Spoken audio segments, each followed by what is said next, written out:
Apologies for the delay in the earnings call. We had a problem with the audio bridge. We'll begin Glenmark's Q1 earnings call. Before we start the review of the operations for the quarter ended June 30th, 2020, for the first quarter FY21, Glenmark's consolidated revenue was at 23,447 million, recording an increase of 0.94%. Business update on account of the COVID situation. The COVID-19 pandemic had a significant impact in India as the entire country was under lockdown in April and most part of May. While the pharmaceutical plants being essential services were allowed to operate, it was challenging to run our production facilities in the month of March and April. By the middle of May, things started to settle down. Glenmark's manufacturing units managed to stabilize. Production logistics were also in place to ensure uninterrupted supplies.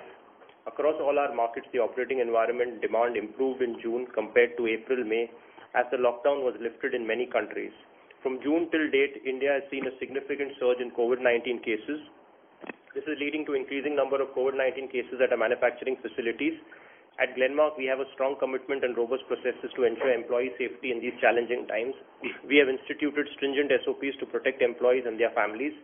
At the same time, we remain committed to our patients across the world and have put in place contingency plans to prevent medicine shortages for our patients.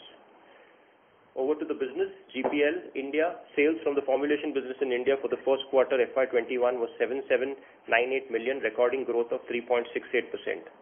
The Indian business continued to outperform the industry growth as per IQVIA Q1 FY21, recording growth of 5.5% as compared to the IPM degrowth of 1.8%. In terms of market share, Glenmark's India business strengthened its position in its core therapy areas such as cardiac, diabetes, and respiratory. In the landmark development for COVID-19 patients in India after successfully conducting phase 3 clinical trials, Glenmark became the first company to develop and launch an antiviral drug, Favipiravir, brand name Faviflu, for the treatment of mild to moderate COVID-19 patients in June 2020. Glenmark received manufacturing and marketing approval from India's drug regulator as part of the accelerated approval process considering the emergency situation of the COVID-19 outbreak in India. The approval's restricted use entails responsible medication use where every patient must have signed informed consent before treatment initiation. Till date, Glenmark is the only company to have conducted a phase 3 clinical trials on Indian patients with Favipiravir. Glenmark is also conducting another combination study along with Umifenovir, and those results also will be there shortly. Glenmark also recently introduced a 400 mg version of oral anti-Favipiravir Faviflu for the treatment of mild to moderate COVID-19 in India. The higher strength will improve patient compliance and experience by effectively reducing the number of tablets that patients require per day. During the quarter, Glenmark introduced a 3-in-1 inhaler therapy, AirFZ, for COPD in India, promising reduced risk of severe attacks and improvement in lung function. Glenmark's novel patent-protected, globally researched SGLT2 remogliflozin etogonate continues to do well in India. Glenmark is the first company in the world to launch remogliflozin, and the response from KOLs has been extremely encouraging. Glenmark's consumer care business. The FMCG industry faced headwinds in the first quarter of the financial year with a 17% decline in sales, and the GCC business also reflected a similar trend. The business delivered an overall top-line value of 310.8 million in the first quarter with a decline of 15%, excluding VWash sales. The US business. Glenmark Pharmaceuticals US revenue was 7426 million, $98.51 million for the quarter ended, recording growth of 1.61%. In the first quarter of the financial year, Glenmark was granted final approval and launched Chlorexone tablets 375 mg and 750 mg. In addition, Glenmark launched further 2 tablets. One additional approval was obtained for Fingolimid capsules 0.5 mg. The company filed 3 ANDA applications with the US FDA and plans to file additional 3 applications in the forthcoming quarter. As part of its investigation into various generic pharmaceutical companies regarding antitrust violations, the United States Department of Justice filed an indictment in the United States District Court for the Eastern District of Pennsylvania, which charges the company with 1 count of conspiracy to restrain trade. The indictment asserts that Glenmark engaged in a conspiracy to suppress and eliminate competition by agreeing to increase and maintain prices of Pravastatin and other generic drugs sold in the United States. These charges run contrary to the very essence of Glenmark to drive down drug prices and improve patient access to medications. We strongly disagree with the false allegations being advanced by the Justice Department and do not believe the evidence supports the case. We will continue to vigorously defend against these charges and we are confident the overwhelming evidence will make that clear. Glenmark's marketing portfolio through June 30, 2020 consists of 164 generic products authorized for distribution in the US. Africa, Asia and CIS region. For the first quarter, revenue from Africa, Asia and CIS region was 2120 million, recording a degrowth of -18.05%. In the first quarter of the financial year, secondary sales for the Russian subsidiary showed 23.2% degrowth in value. The Russia business continued to be subdued in the first quarter, and currency devaluation further impacted the business.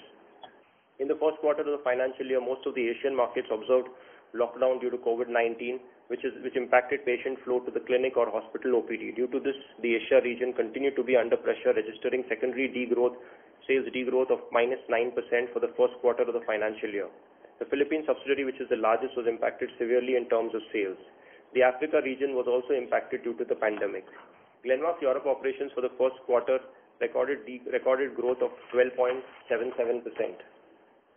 The Western European business recorded good growth in the first quarter on account of the growth in the UK subsidiary and the Nordic region. The UK subsidiary managed to gain some good business opportunities presented due to competition being unable to serve the market. The Nordic region performed well with the launch of Salmex across most Nordic markets. The UK and German subsidiary launched 3 products during the quarter. Latin America.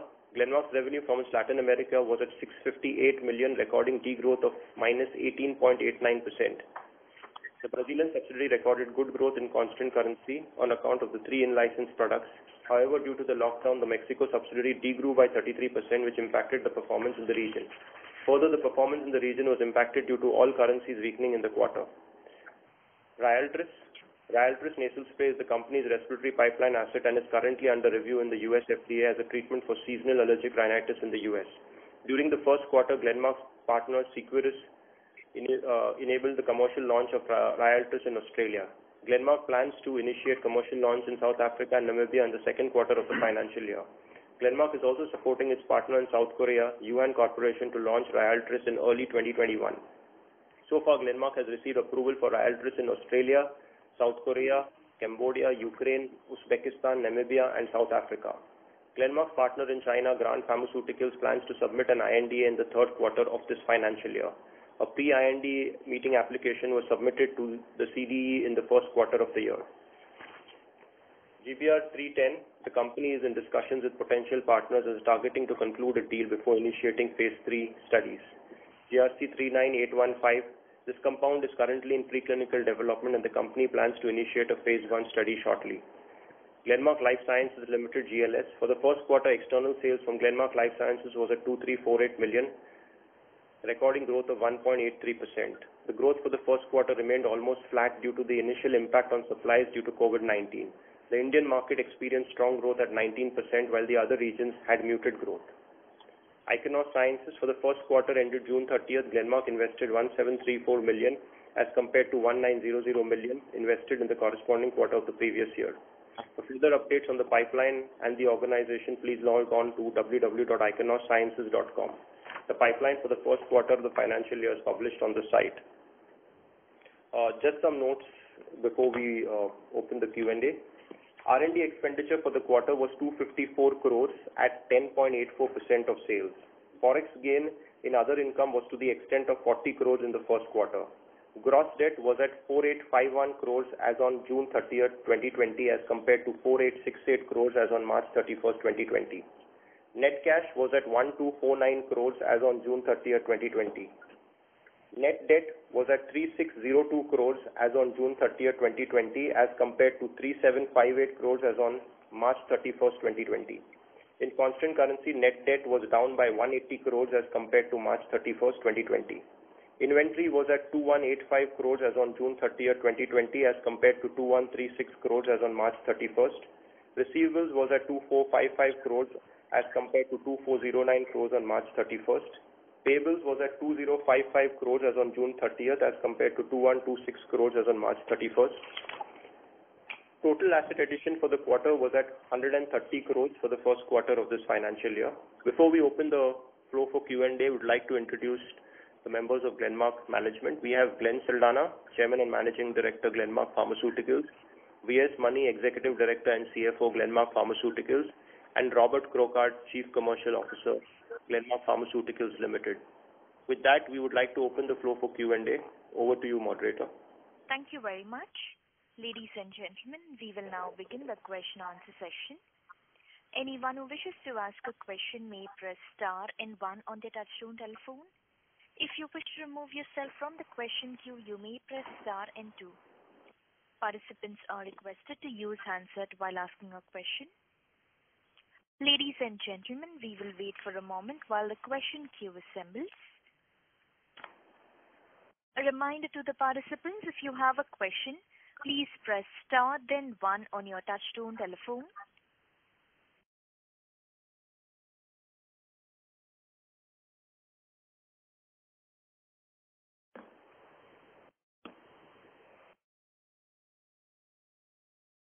This is a reminder to all participants connected to this conference. If you have a question, please press star then one on your touchtone telephone. We take the first question from the line of Neha Manpuria from JP Morgan. Please go ahead. Thank you for taking my question. My first question is on the US business. After the, could you give a little more color on the quarter-on-quarter decline and what are the trends you're seeing in July and August in terms of recovery? Good morning, Neha. This is Robert here. So, first of all, I think it's fair to say that we've had some challenges in quarter one in the US, and it's due to several reasons, right? We've had some challenges around the price erosion in the derma section, and also on the competition on Moprosin. We do actually have seen that this is now stabilized, and we expect from this quarter two onwards, to get quarter-on-quarter growth. And this growth would be driven by our new launches contributing, because we've not seen a very sharp pickup in our new launches or any limited competition launches come through. So I think Neha, we are expecting some launches in this quarter, so hopefully that should come through, and you should see some growth coming out of the new launches. Okay, understood. How many launches are we targeting for this year, Glenn? Typically 8 to 10 is what we think we will achieve this year in terms of new launches. And you mentioned, derma price erosion. What is the level of price erosion that we saw? If you could give some color in that. And we're still continuing to see, it's been close to a year of, very sharp price erosion, even if I were to exclude Moprosin. Do you think we are close to the bottom, or could this continue for some more time, particularly for derma?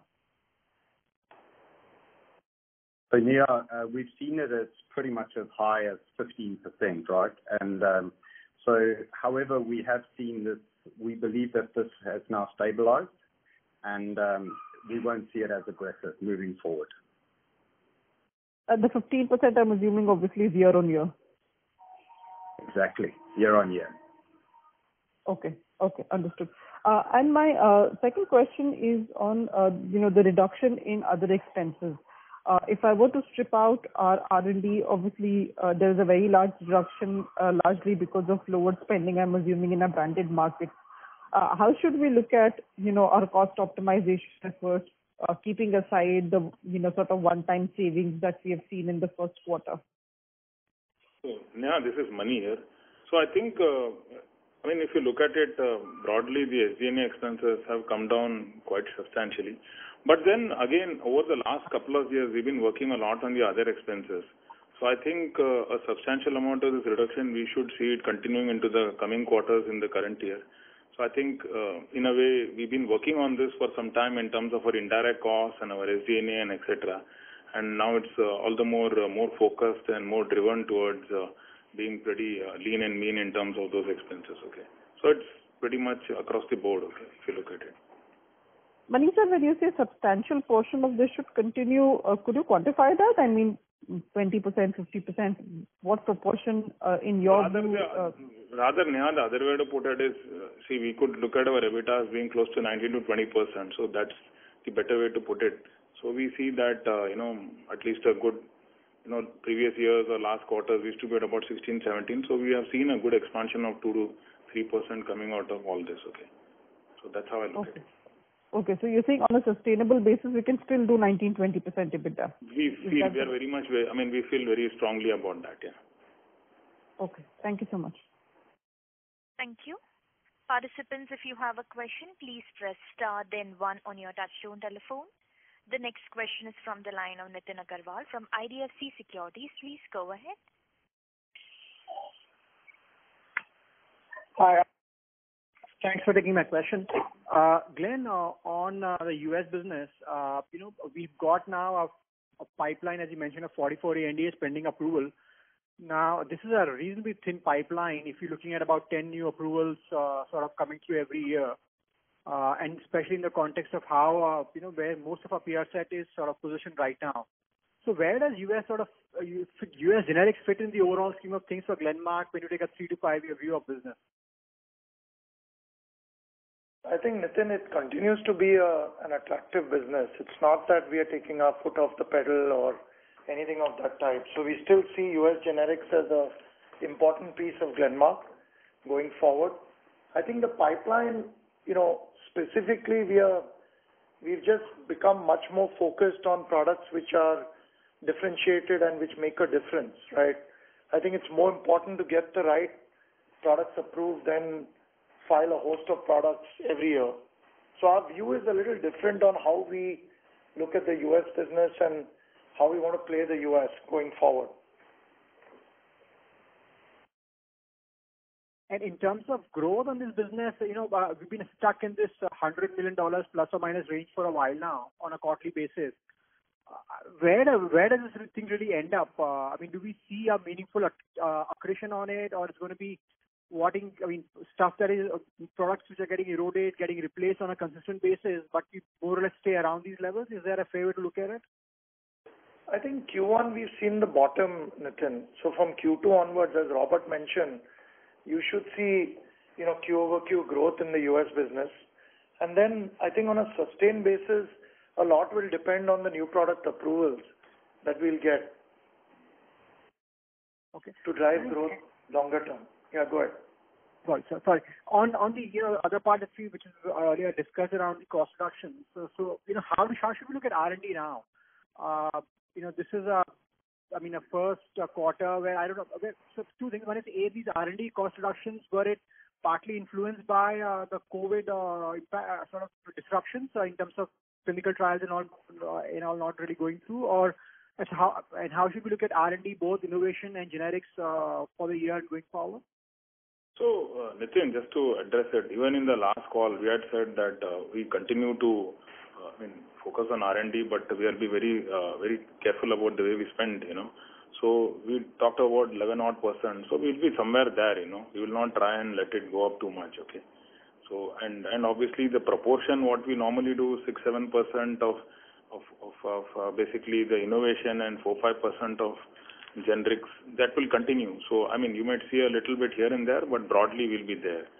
And in terms of amount of spend, obviously, as the quarters go and the turnover goes up, there'll be little extra spend, but we'll try and keep this pretty much well within these levels, okay? We won't let it go beyond this. So, when you say at these levels, you mean 11% of revenues, or in absolute terms around that? Yeah, about 11% of the revenues, not absolute terms. This first quarter is a little lower, but otherwise, absolute terms, we'll try and keep it around 11%. Yeah. Okay, thanks. Thank you. Participants, if you have a question, please press star then 1 on your touchtone telephone. Next question is from the line of Prakash Agarwal from Axis Capital. Please go ahead. Yeah, good morning. Just on Ichnos, we mentioned that, the expectation of fundraising by second half of the year. So on these assets, we've been looking to raise some capital in the past as well. What is giving us confidence that we'll be able to close by end of this year? Are we already in talks, or what is the progress here, please? Prakash, this is a capital raise. This is the first time we are attempting it. Okay, so we have not tried to do anything in the past. But just to we've now appointed a banker, right, who who will help us with the capital raise in the US. That's so we are hoping to close it in the second half of this financial year. Yeah. When I meant in the past molecule level, we've been looking to out-license, right? So that still continues, Prakash, and we still continue to have various partnering discussions with a number of companies. But that's besides the capital raise. So there are two elements to Ichnos. One is the partnerships, and the second is raising equity capital, right? We are working on both angles. Okay. So this, so the earlier one was at molecule level. This is at entity level, raising money in the US markets is what you mean? Absolutely. Okay. And what is the size we are looking at? So we can't comment on that, Prakash. Okay. And secondly, if I look at, your other income and, statement you made on VWash income. So I understand that's only the gain part of it which you have, reported on the other income side. So looking at net debt, because of maybe rupee dollar it is flat, but on dollar terms, how would that move? Could you give us some color, please? In terms of dollar terms, we told now that on a constant currency or otherwise it will be about 180 crores. So with the dollar thing, it is still 150. So I mean, even if there was about a 30 crore move in the debt because of the rupee having depreciated in this quarter. Last quarter it was something like 74. This quarter it ended at 75.22. So there was a move on that. So 150 crores is the CC term debt reduction. Yeah, 150 is there, and if you were to strip out the currency impact, it will be almost 180. Right, understand. And lastly, on the margin front, I think something was covered on the cost side. How going forward, what is the cost? How will cost increase? But if you could just give us some color on how the margin trajectory should be. We are now stable at 16% base business, and how should we look at it going forward? Given the statement you made, that US could start growing and I think your domestic business is growing well. So what is the outlook on margins? So that's the reason why it gives us confidence. There are 2-3 things. One, we look at the markets improving. Secondly, also, our realizations improving. Secondly, also on the cost side, if you recollect, even over the years, we've got some good handle on that side. So we used to be 30%, now it came down to 28%. Of course, this quarter is much lower, but on an overall basis, we look at a EBITDA margin of close to 19-20%. That's where we are very confident and feel strongly about that. Okay, thank you. Thank you. Participants, if you have a question, please press star then 1 on your touchtone telephone.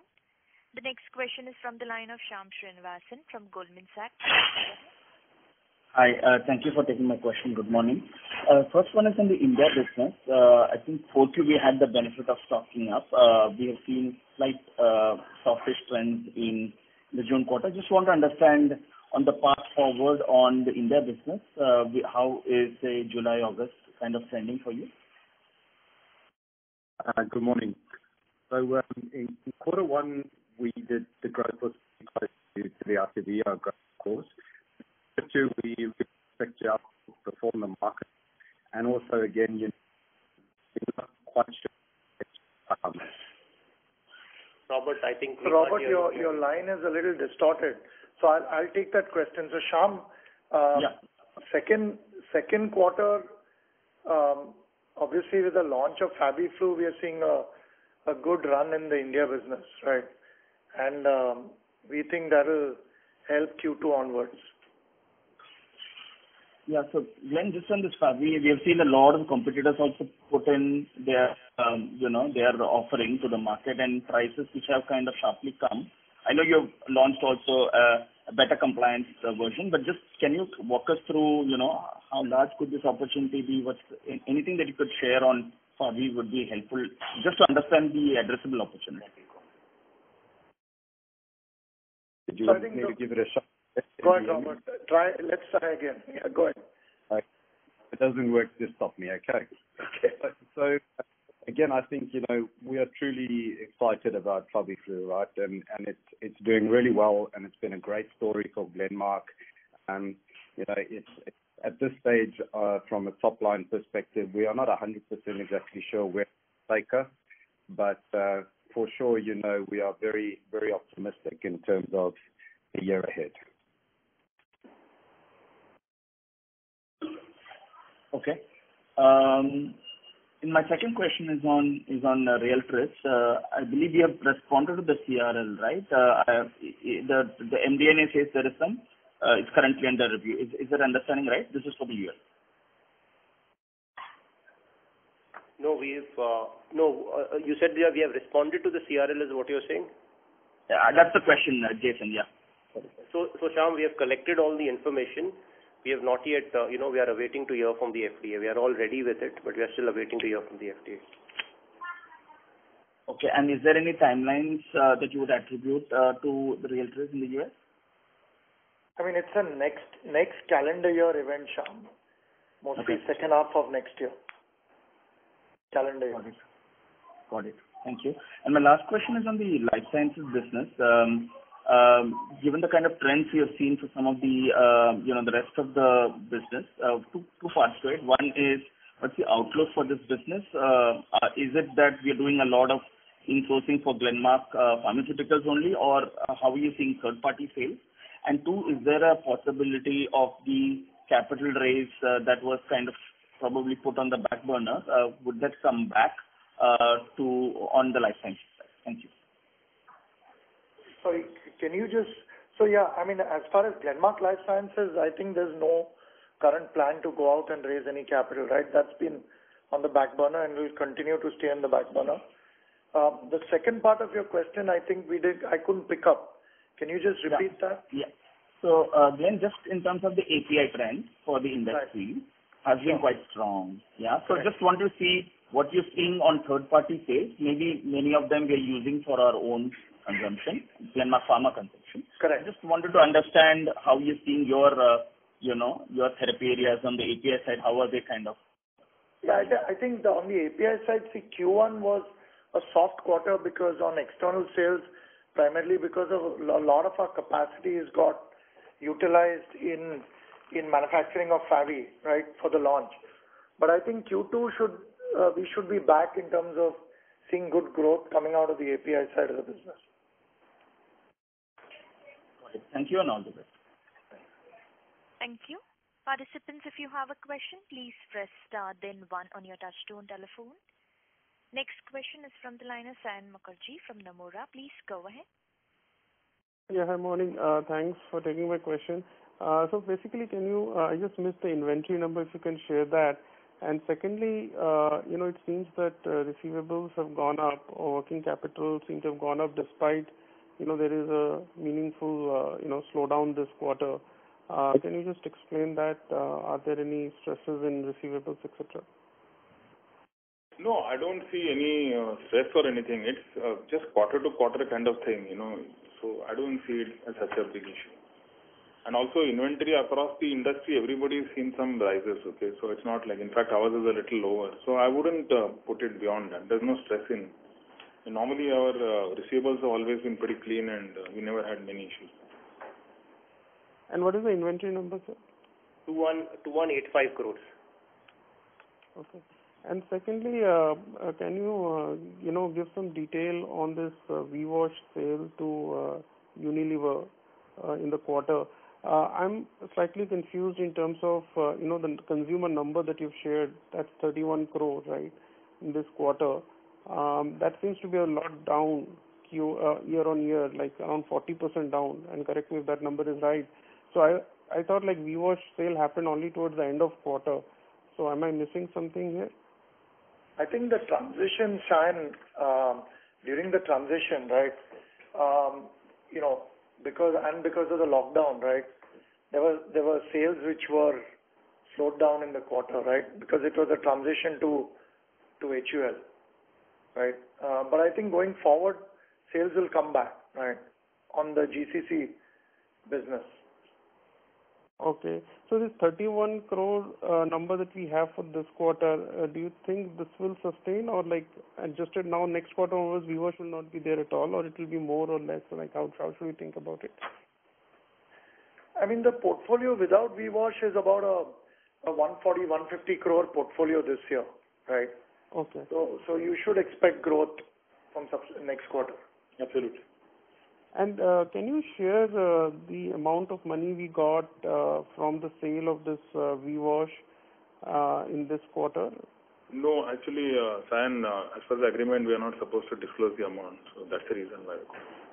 Okay. But have you received all of it this quarter, or how is it, or is there a staggered payment? Some of the portion we'll receive later, okay? So it happens. And also, we also receive the monies in terms of supply of goods, in terms of percentage of sales. So those are also there, and some portion of the upfront is still there. These are all there. Okay, but you would say most of it has been received, or most of it will come later? I mean, in terms of quantum. A decent amount has been already received, yeah. Okay, and is there any other transaction which was there which helped cash flow this quarter other than HUVR? No, other than that, it's purely the business that's actually helping. Okay. In the way we managed our cost side and overall, that's helped us. Okay, thank you. Thank you. Participants, if you have a question, please press star then one on your touchtone telephone. The next question is from the line of Alankar Garude from Macquarie. Please go ahead. Yeah, good morning, everyone. Glenn, the first question is on ROW and LATAM. Both these geographies were pretty impacted in the first quarter, not just on a year-on-year basis, but particularly on a sequential basis, there was a very sharp fall. But yeah, maybe sequential comparison might not make sense. So, but going ahead, can you comment on what is the base kind of run rate for these geographies, these segments, excluding the currency impact?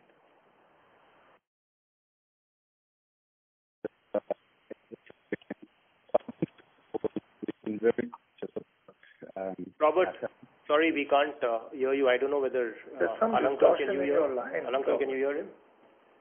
No, I can't. Okay.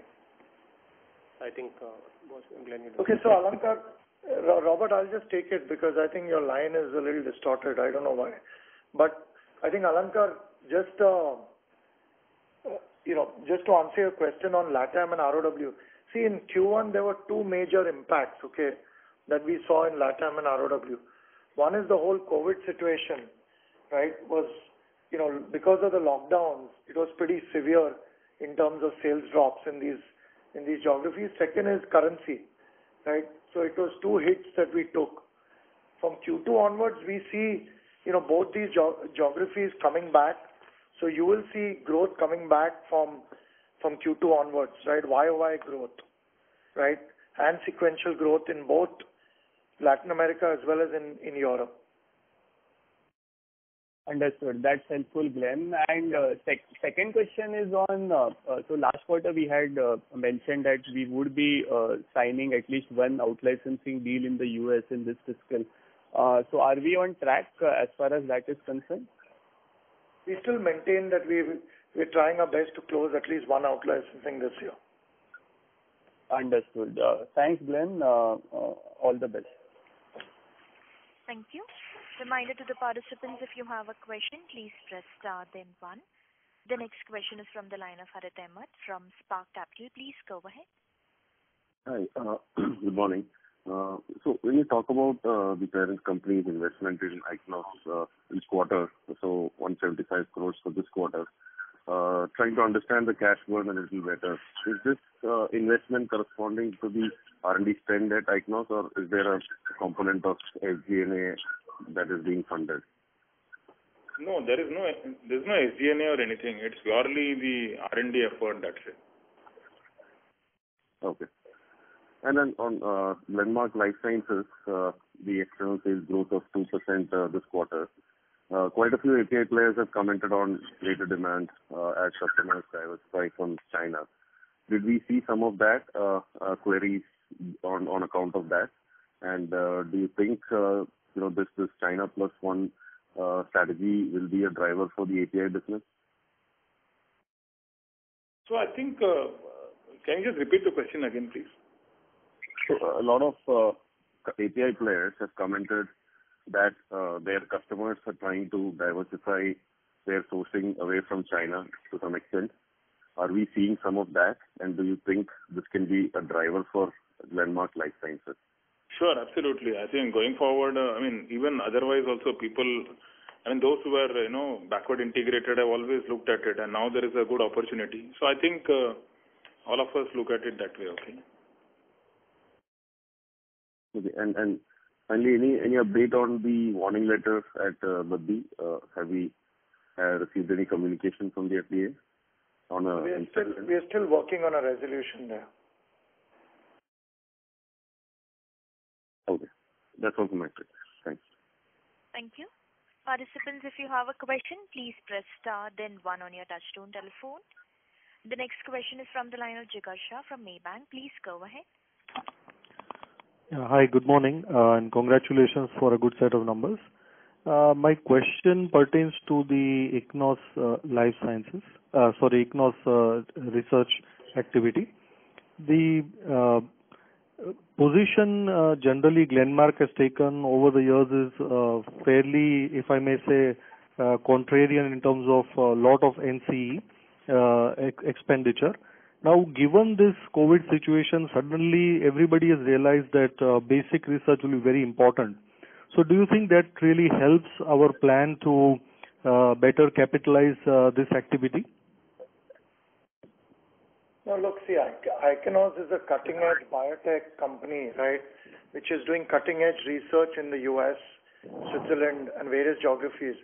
It has a huge technology advantage with the bispecifics, trispecific antibody platforms, right, which is world-class, right? So our investment into ICNOS over the years, we think is a very valuable investment, and I think with the capital raise, it will unlock a lot of value and actually ascribe a value for ICNOS, right? And whatever investments we've made in that entity. So Glenmark will still, in the near term at least, be a majority shareholder. So I think it'll help the company actually get exposure to a great innovative platform and an innovative franchise, which clearly not too many Indian companies have, right? So it's an exciting portfolio for us. Okay, thanks. That was useful, and wish you all the best. Thank you. Thank you. Participants, if you have a question, please press star then 1 on your touchtone telephone. The next question is from the line of Chirag Dagli from HDFC Mutual Fund. Please go ahead. Yes, sir. Thank you for the opportunity. This EBITDA margin guidance, is this like a long-term aspiration, or is this something that we see immediately in FY21? So we see it in FY21, and obviously that's always an aspiration for every company to improve, and we were there at that level, and we will. And again, we have shown over the last couple of quarters that we are able to improve our efficiencies, and as the sales growth also comes into play, and we are more efficient in the way we use our resources, I think it's something that is doable. Understood. So there is a very sharp dip in stock in trade purchases, and there is a commensurate increase in own raw material consumed. It's a very sharp number. What used to be 10-11% of sales is down to 2%. Can you just sort of clarify what happened there? So we see it. From quarter to quarter, you can't really plan it that way. So sometimes you buy inventory a little in advance. So obviously, when the COVID thing started, people would have gone ahead and bought a few things. So you can't. Year is the best way to look at it rather than a quarter to quarter. So this will unwind in the rest of the 3 quarters as well. Yes, it will unwind, and obviously, the aspiration is always to make materials yourself, but always all companies have the policy of make or buy, okay, and we go by that. Understood. And did you in the call indicate Ryaltris is a 2H calendar year 21 approval expectation, Glenn? Yeah, so I think that's our goal, right, to try and get it approved in second half of next year. Understood. In the US.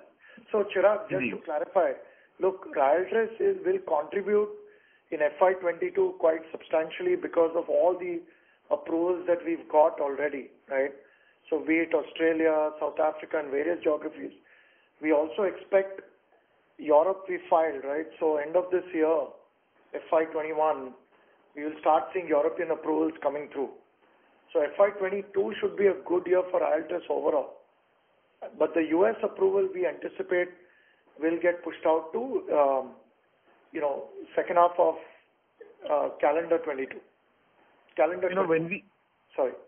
Understood. So when we look at all these other markets, Europe included, ex-US, can this pot be as large as the US on a sustainable basis, say a couple of years out? I would think this is a substantial opportunity for us, right? I mean, I can't give you the specific numbers, but this will be a significant contributor to the company over the next 4-5 years. But when you think of the asset itself, a majority part of the monetization should happen in the US. No, not necessary, Chirag. This is it's an allergic rhinitis product, right? So you can imagine there are many geographies like Russia, CIS, Latin America, Europe, for instance, right, where realizations are very good. Understood. And in our current Q1 base, if you can just sort of help us understand how big is mupirocin now and how big is the dermatology portfolio in this space of $95 million? I mean, dermatology will be around 30% of sales now, about 30-35, all put together. 35% of sales, and this includes mupirocin. This is only a ballpark number. Yeah, this includes mupirocin. Okay. Versus, say, 4 quarters back, Glenn, what would this have been? My guess is around 45. At the peak, we were around 45, trending around 45-50%. Understood. Okay, sir. Thank you, sir. Thank you. Participants, if you have a question, please press star then 1 on your touchtone telephone. The next question is from the line of Vishal Manchanda from Nirmal Bang. Please go ahead. Thanks for the opportunity. Basically, on Europe and Latin America, could you share what percentage of your sales would be from in-licensed products?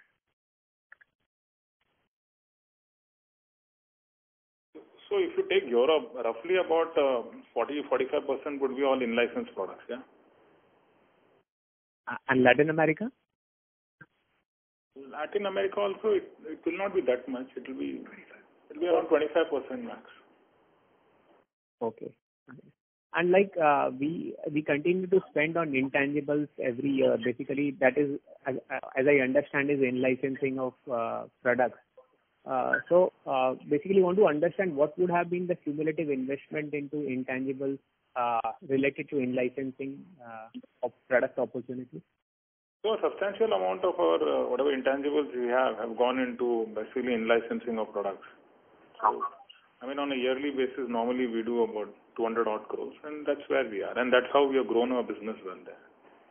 We have some exciting products like Salmex, Tiotropium, DPI, so lots of exciting products getting launched this year and helping this year and next year, right, coming out of the in-license portfolio in Europe plus other markets also.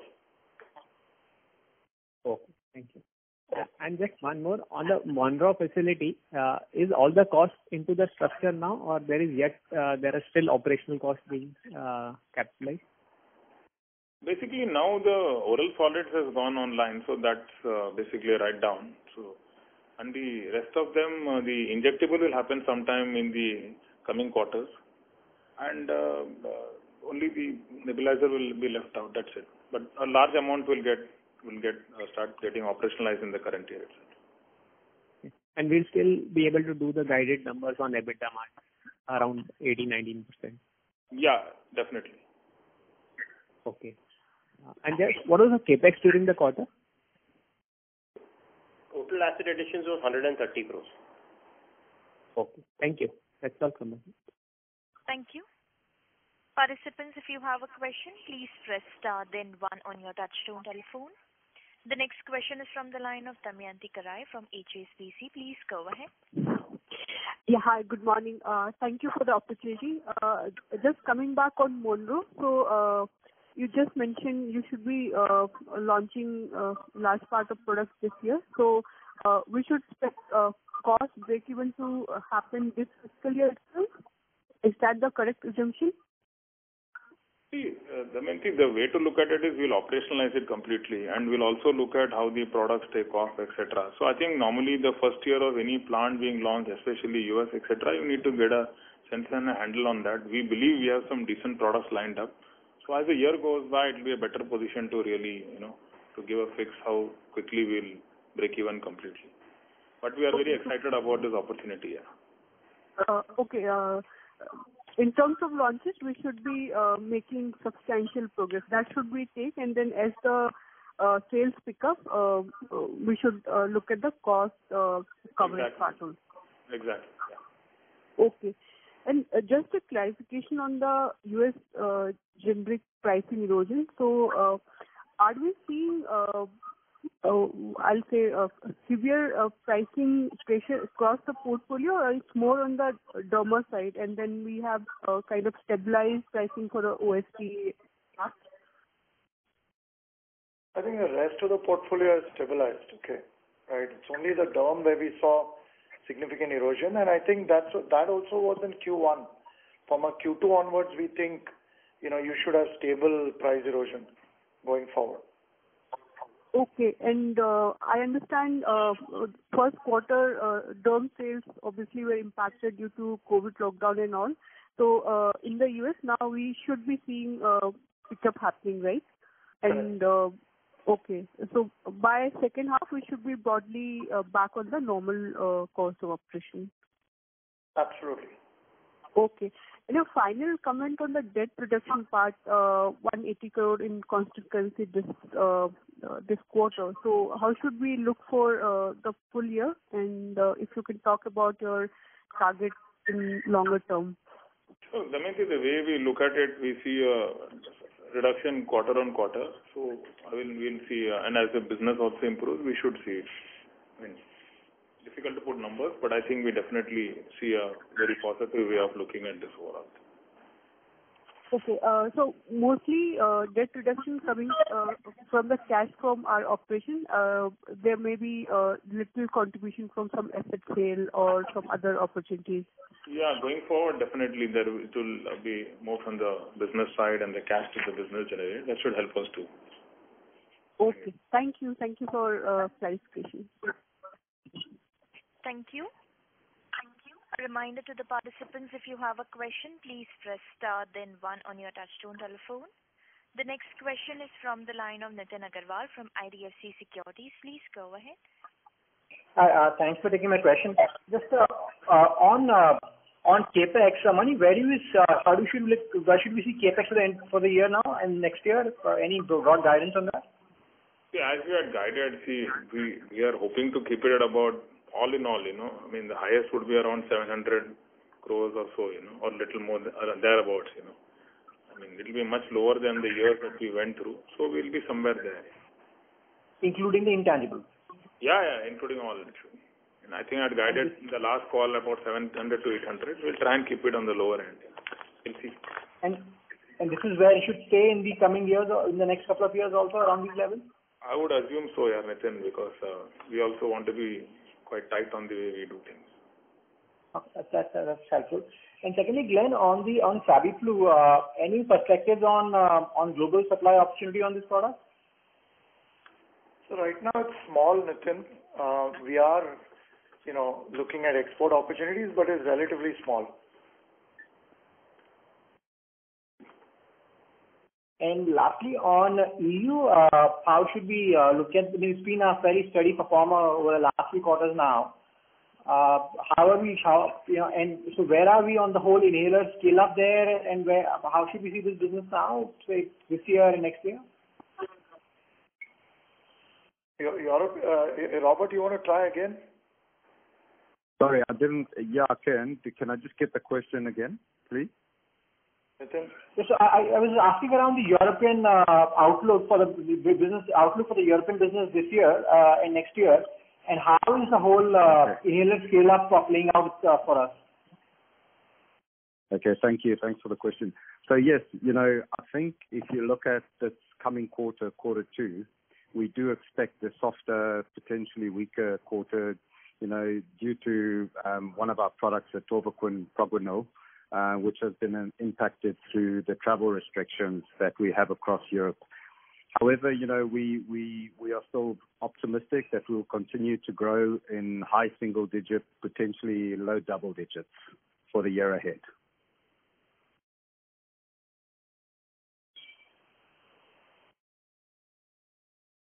Okay, thank you. Thank you. Participants, if you have a question, please press star then 1 on your touchtone telephone. The next question is from the line of Sion Mukherjee from Nomura. Please go ahead. Yeah, thanks for the follow-up. So Glenn, I think on just continuing on the European business, particularly on inhaler, on Salmex, can you just take us through like what's the size and what kind of market share you have in some of these Nordic countries? And I understood it was a substitutable product. And what's happening for launches in the rest of the Europe, given the litigation we had with Glaxo earlier in markets like Germany and others? If you can just update, and how should we see Salmex growing from the current levels? I'll take that, and maybe Glenn, you can build on it. But we have now settled with GSK, and Salmex is doing well, and we will continue to be pretty aggressive on the products. We have relaunched now in multiple markets, Czech, Slovakia, Germany. We are looking at launching in the Netherlands, and then also we will continue in the Nordics and the UK. So all in all, we'll continue to be aggressive, and we have high expectations. But since a lot of this is still in early stages of re-entering, it's difficult to give you the extent of what this would be. Okay, but currently the market shares would be in single digit, I guess. Would that be a right assessment? Yeah, it'll be low, Shayan. Yeah. Okay. Depends on where. Yeah. Okay, and also on tiotropium DPI, what is the timeline and how should we see, and what's the size, if you can, indicators for Europe? So it's a big product, Shayan. Sorry. Yeah, go ahead, Robert. Go ahead. No, it's fine. No, I was also just going to say, yes, it will be a big product for us, and we're expecting that the impact will be primarily in the next financial year. And then you can build on that, yeah? So launch may be earlier, Shayan, but the real impact will be next year in sales. Yeah. And are there any patent issues here, or and what is the competitive landscape?